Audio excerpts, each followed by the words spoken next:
So the art of watercolor, this is something that's been a huge part of my life, and I feel like it represents my life quite well because you can't really quite control where the pigment goes or how the water flows or anything. It just happens, like this speech.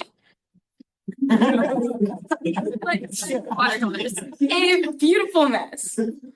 Because you can do all these different things. You can wet the page, get the different colors on there, and it's just a cacophony of color. And it's beautiful. So I'm gonna describe some of this organized chaos. We're gonna define it and the process and takeaway, not in lorem ipsum language, because yeah.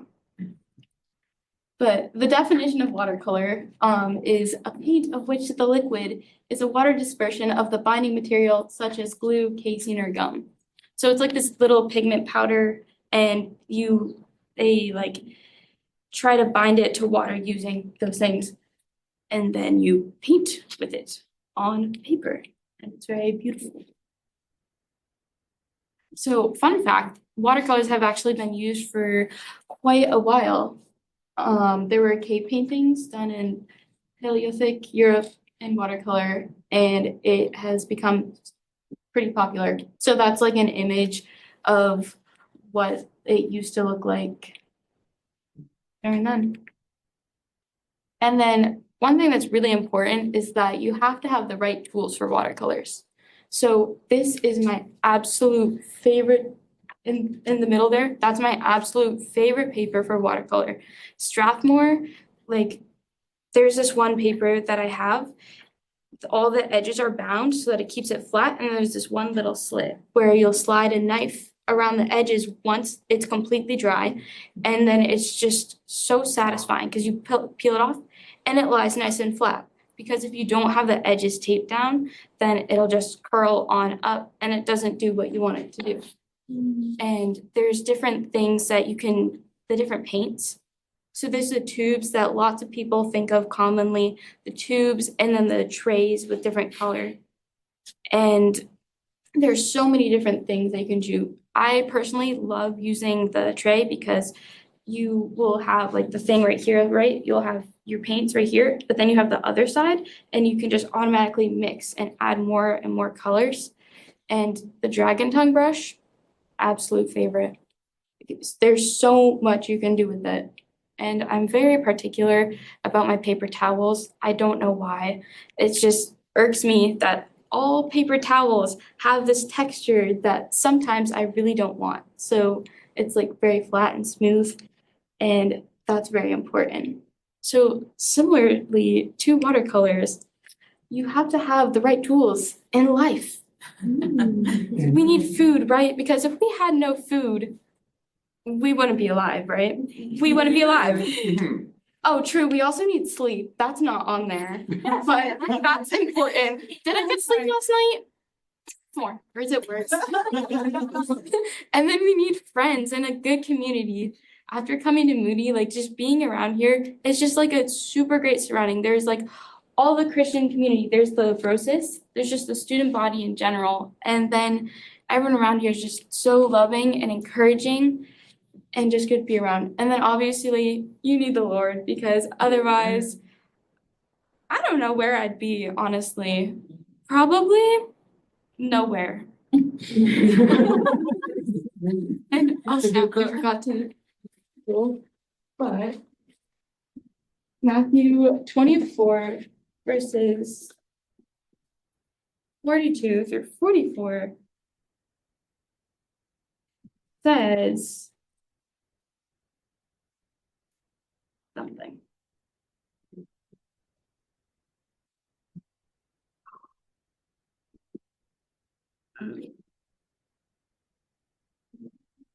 Therefore, stay awake, for you do not know on what day your Lord is coming. But know this, that if the master of the house had known in what part of the night the thief was coming, he would have stayed awake and would not have let his house be broken into. Therefore, you must be ready, for the Son of Man is coming at an hour you do not expect. So that kind of verse like tells like how you aren't really expecting anything, and we need to be prepared. And obviously, we're in Bible school, so we're being prepared and we're being taught all these things. And it's so good that we have that encouragement from everyone around us. Just this past Sunday, my brosas had Friendsgiving, and it was just a really good opportunity to be surrounded by friends and be thankful for all that God has done for us this year. And then we also had food there too, which is everything you need. Mark Chagall once said, "Great art picks up where nature ends." So often art portrays nature because nature is just so beautiful. And God has created all this creation and it's so beautiful. You can like take a picture. Sometimes I'll be walking around and be like, "Oh, that's so cool." So I'll snap a picture, right? And then I'll be like, "I'm gonna go paint this later." So I have like a whole folder full of things I plan on painting.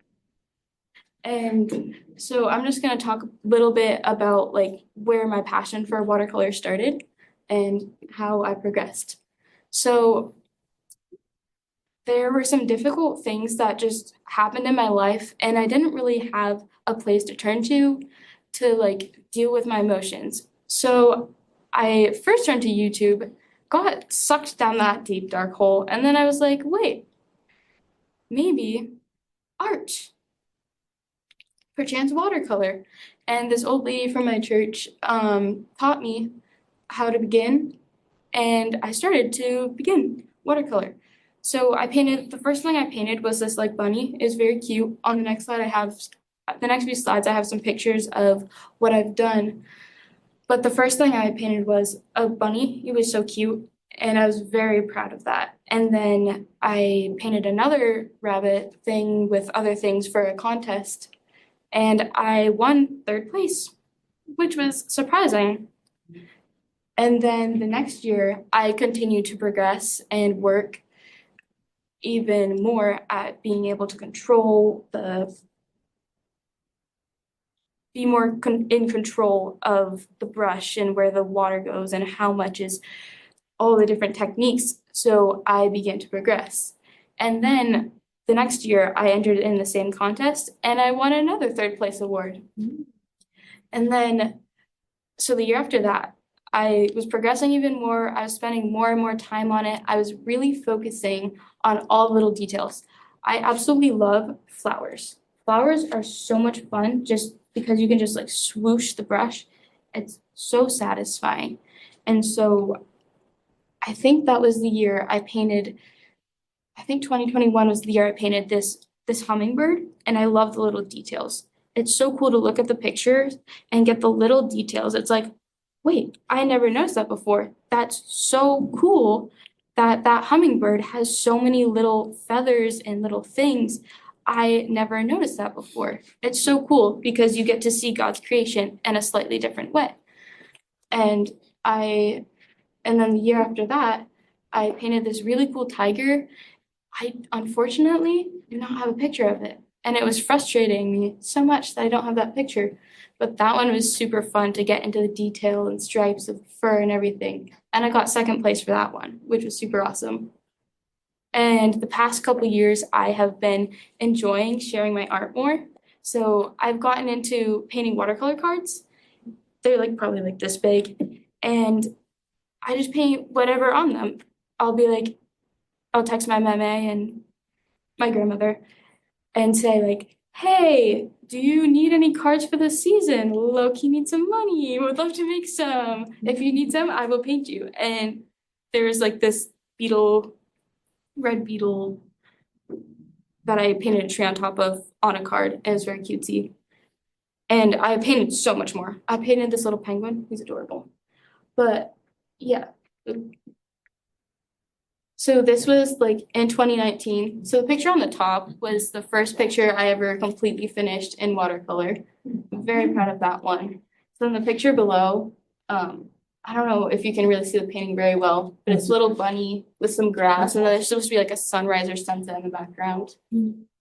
So this was 2019, some of the projects I worked on. And then this was in 2020. So you kind of see in the top, that was my mess of watercolor stuff. And that was the start of my hummingbird and flower and the sky. I really struggled with backgrounds at that point, getting it all smooth. And then that summer, I went to North Carolina to be with my cousins, and I got this really cute picture of my little cousin playing the piano. And so I painted him. And I decided not to make the background the same because why would I do that? I can make it more interesting, add my own flair. Then this was the next year. So the picture on the bottom was a card I painted for my brother. So we have this little toy poodle and she loves getting into Cheez-It boxes and just sticking her head in there and contaminating them. Because once she gets her head in there, we're not eating those. Who knows what she's eating? Poop, whatever. We don't need that. So that was a funny card I painted for him. The birthday is Cheez-Its.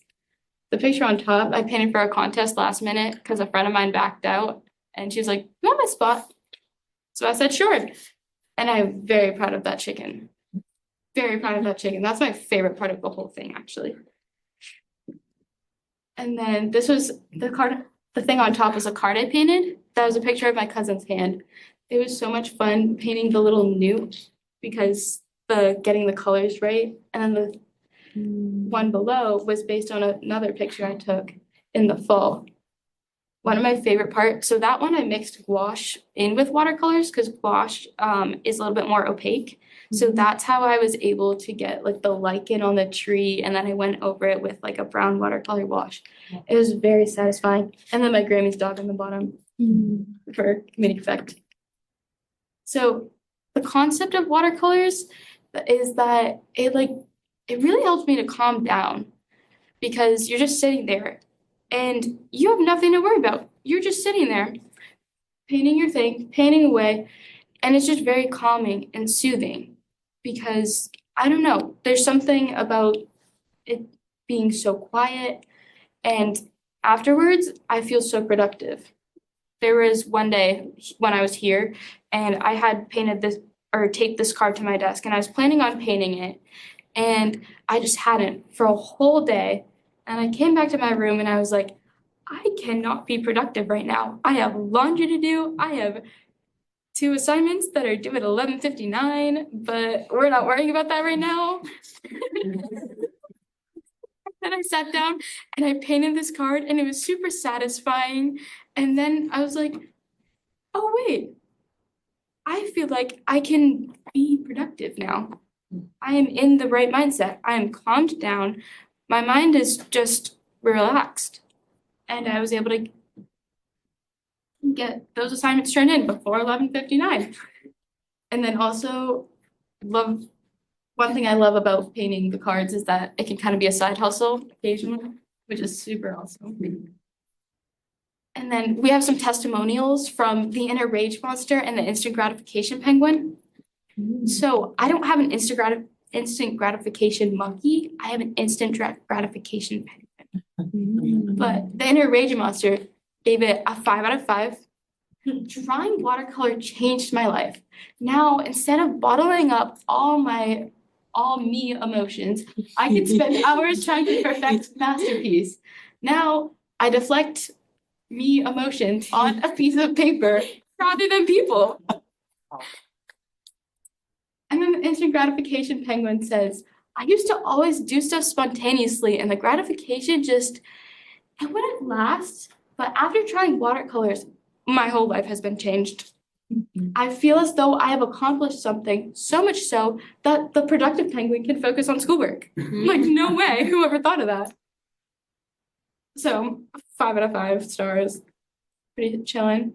So, if you are a stressy, depressy, lemon zesty, scattered-brained mess like me, try watercolors. Thanks for watching.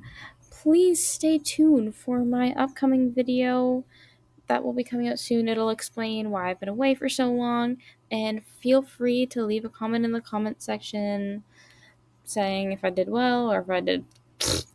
But yeah, thanks.